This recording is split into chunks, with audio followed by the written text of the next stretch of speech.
In the previous episode, we came to New Orleans, check out the room. I saw bananas for the first time. Went to Walmart, I cooked a little bit, and then went to the Alley of Jazz and took a bus tour around the city.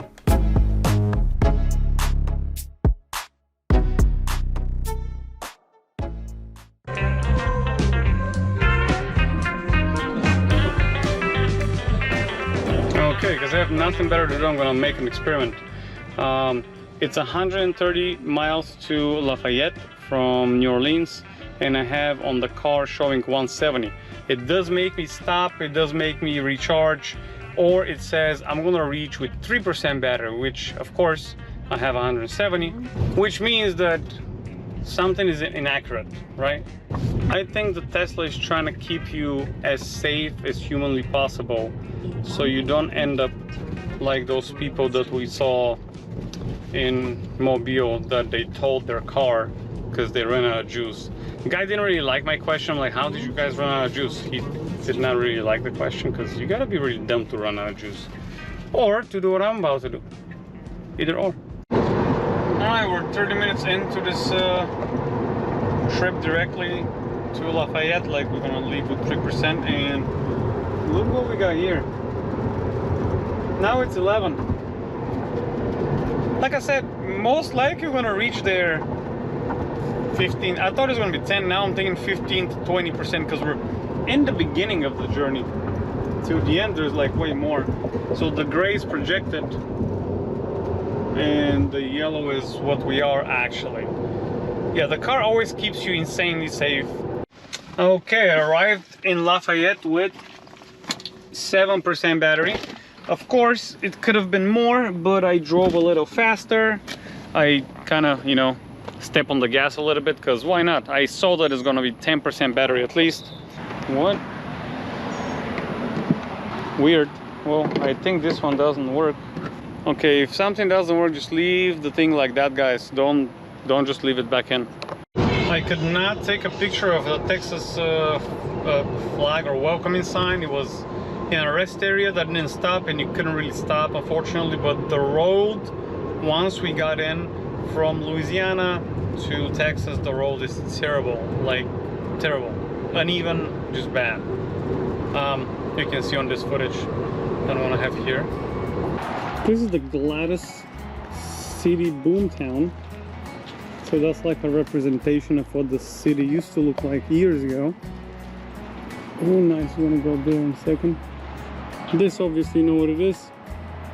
I'm gonna take a few videos of here. I'll take you along. Ooh. Ford Model A. Next up, US Post Office.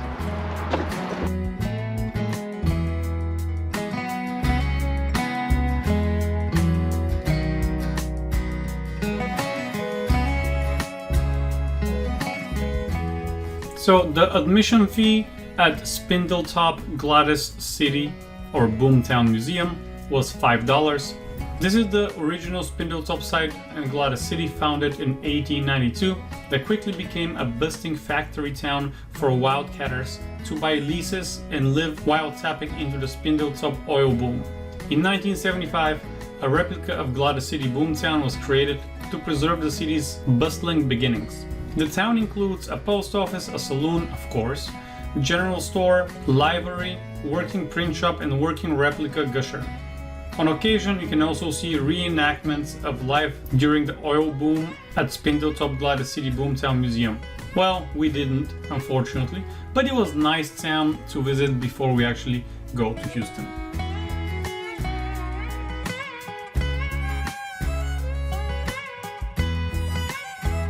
In Houston, we went to see a live guitarist, a live performance, because we arrived pretty late, and it was actually a very nice thing to do. And after that, the next day, I don't know if you know, but I like space and space travel, so of course I went to the Houston Space Center. As we all know the expression, Houston, I have a problem, It originated on April 13, 1970. The Apollo 13 mission to the moon was rocked by an onboard explosion. The command module went dark and Earth was 200,000 miles away. An astronaut radioed Mission Control, "Houston, we have a problem," is where that saying comes from. And here is a recreation, I believe, to the moon landing. And if any of you are gonna talk that was fake, please unfollow my channel. I'm just kidding, don't unfollow my channel. I got like 60 subscribers, do not unfollow this channel. We saw some lunar rocks that are really brought from the moon. And even I did touch a moon rock that was there on display that everybody was touching, which was, you know, in COVID times, maybe not the safest thing. But it's pretty interesting to see all that. Like I said, I'm a fan of space exploration, so to me it was very interesting. All right, Houston Space Center. It is a very good exhibit.